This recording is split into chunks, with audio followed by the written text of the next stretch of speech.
So you see, our world is like that. They don't believe in happiness. They don't believe in good luck, redemption. They believe in hell and evils and bad luck and all this kind of stuff. So when the master comes with all positive energy, say, wow, you will be saved. Don't worry. I take all your karma and your other 5, 6, and 9 generation. I will also take care. Don't worry. And they look at the master like, what? Are you joking? You must be kidding, right? Yes. But if other people say, oh, you sinner, you better be repentant, be more ascetic, avoid more pleasure, then you might be able to be liberated. Then they believe that.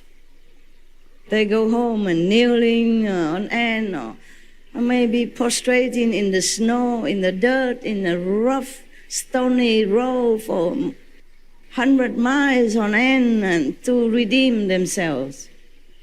Even though the whole life they did nothing wrong, just reciting Buddha's names, for example. Then they believe that will be the redeeming kind of path. But the master is too easy. Come to me only, yeah. And I will help you. Like Jesus said, come to me, those weary and laden, I will quicken you. I will lift you up. How many people follow him? Not too many. And they even killed him in such a cruel, gruesome way, inhumane way. He did nothing wrong. He never said anything wrong, even against the governments or anybody. So you can see, this world is not fit for us to live in. We don't like all this kind of sadistic kind of mentality and the trend of society which believe only in suffering and sorrow and pain. Yeah? So any poor master who wear tattered clothes or eat once a day or better eat once a week or maybe not eat at all, then okay, maybe I will follow you or maybe not even.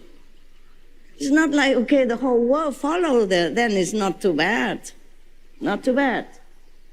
There were many saints who ate nothing in our history.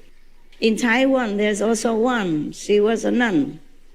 Her name was Fu Wei Ni Sư. And she lived also in Miaoli, near our old ashram. And she ate nothing for a long, long time. She drank only a little water. Yeah. And she doesn't even preach. She used hand to teach you, like tell you to recite the name of the Buddha. Her teaching is very simple. But it's good enough. If you follow her, she will have the blessing for your Buddha's name. Not just like anybody tell you who recite the Amitabha Buddha name, but it's her who told you, because she is powerful. She is pure. She's devoted to the Buddhas and the Buddha's teaching, and she lived up to it. She's powerful. She's liberated soul. She's a saint in a human form.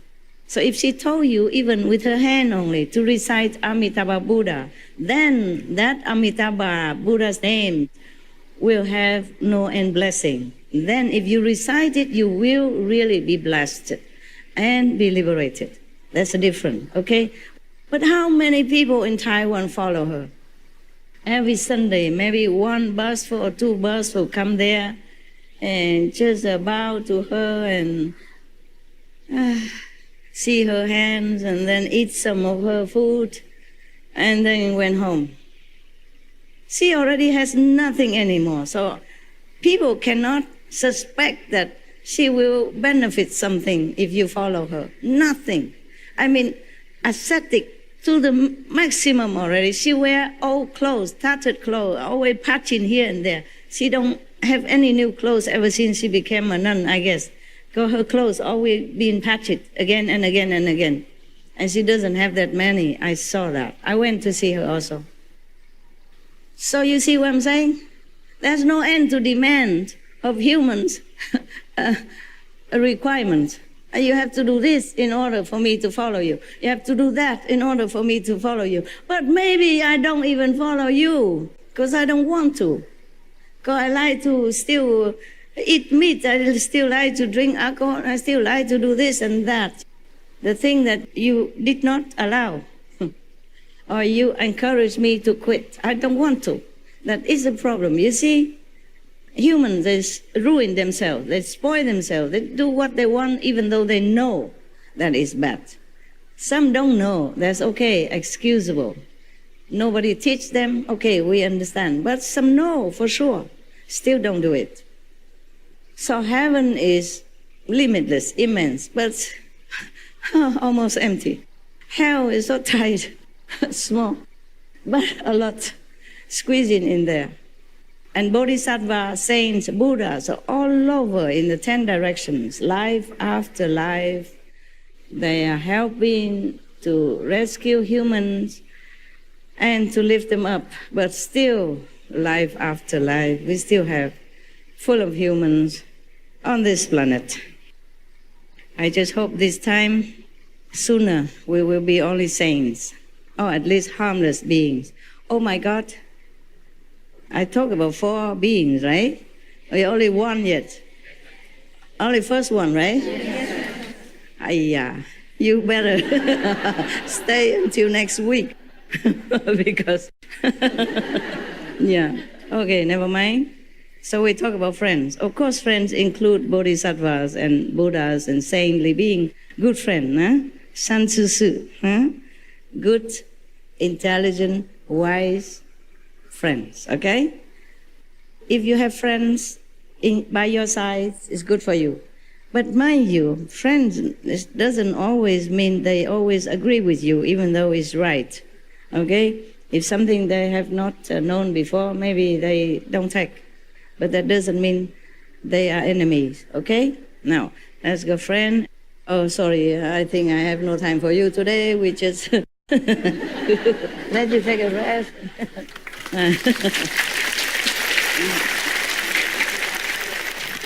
Now, the second type, maybe friend has more than just that, no?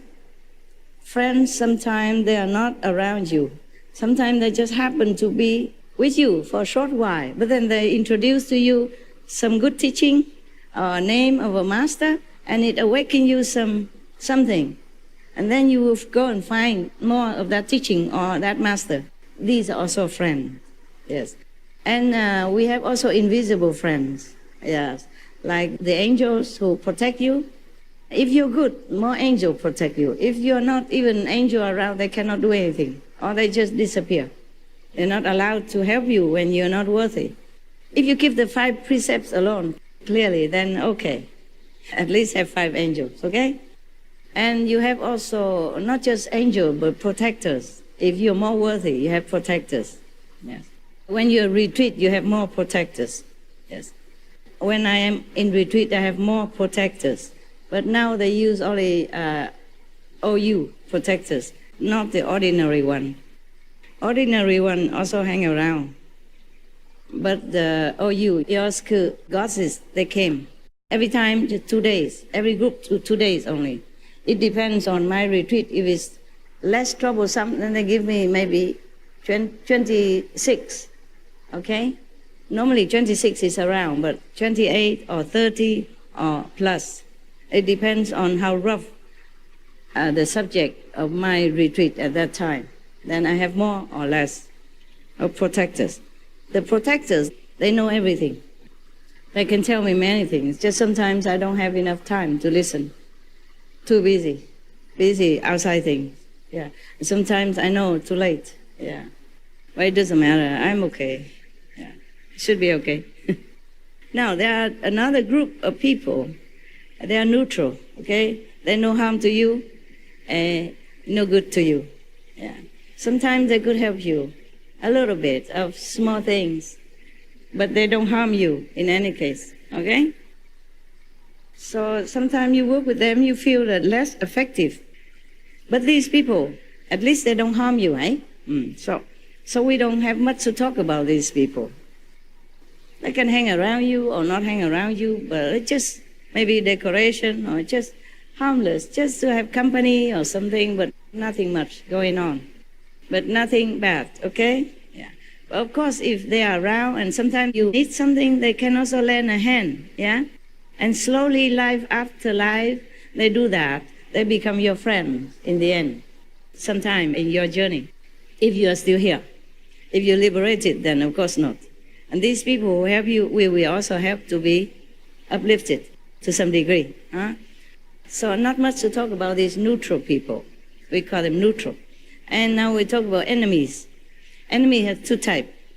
Outside your circle, enemy, and inside your circle, enemy. We call secret enemies. Because these enemies you can't suspect. The enemy outside, of course, they do things very obviously against you or bad for you, yeah, or you don't get on well with them, you have often trouble understanding each other or working with each other. They could kaput some of your project, yeah, or your enthusiasm, your ideas and all that. Yeah, that's very obvious, and they not friendly to you. This is easier to deal with. You can escape if you know, if you can, yes. Or if when the time comes, they leave you. Secret enemy is more difficult. They are with you all the time. Either family members or workers together in your company, or your workmates, or your friends, so-called friends. They seem to be with you in a lot of things, harmless things, small things, which doesn't destroy you, which doesn't ruin you. But when it comes to some big thing, boom, then they turn against you very quick, and you have no time to even counteract. They may join your group or your company or your volunteer group even, and just looking like they're very, very, very diligent and very supportive. But no, they do things to harm you.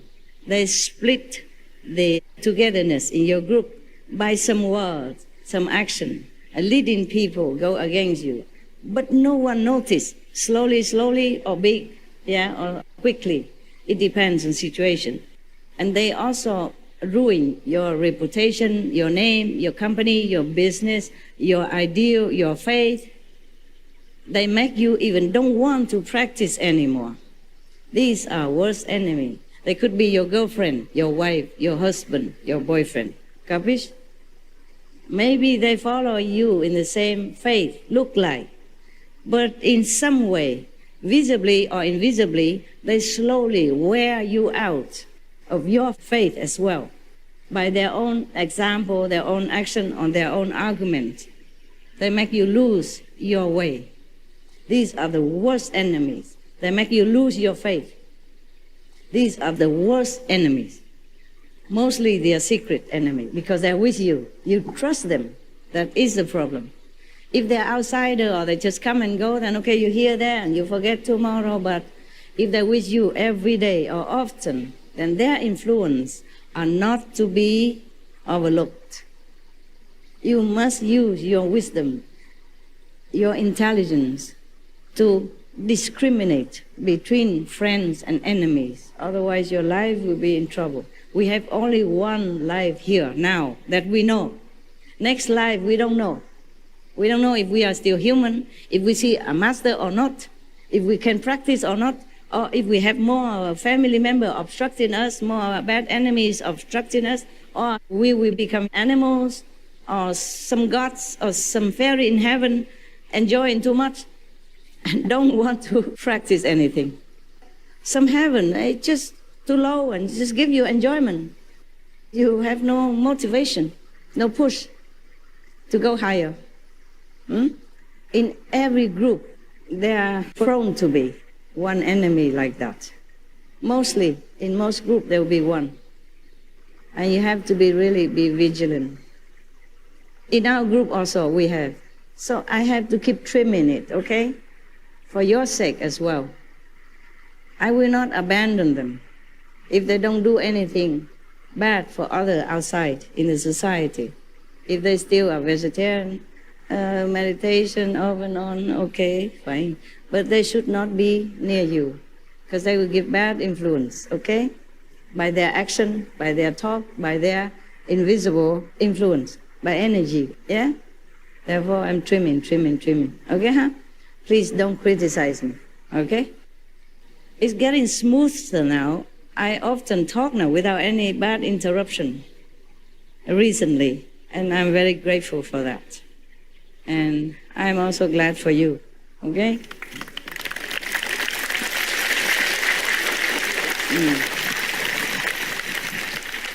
The enemy, the outspoken one, the one that lives by your neighbor next door, or the one in your company, you know, they talk sour about you or sarcastic about you. All that stuff is not much, okay? You go home, you forget them. Maybe still angry or upset a little bit, but they don't harm you as much as the secret enemy. Because the secret enemy, they can destroy you without you even knowing. And then they make you ill also.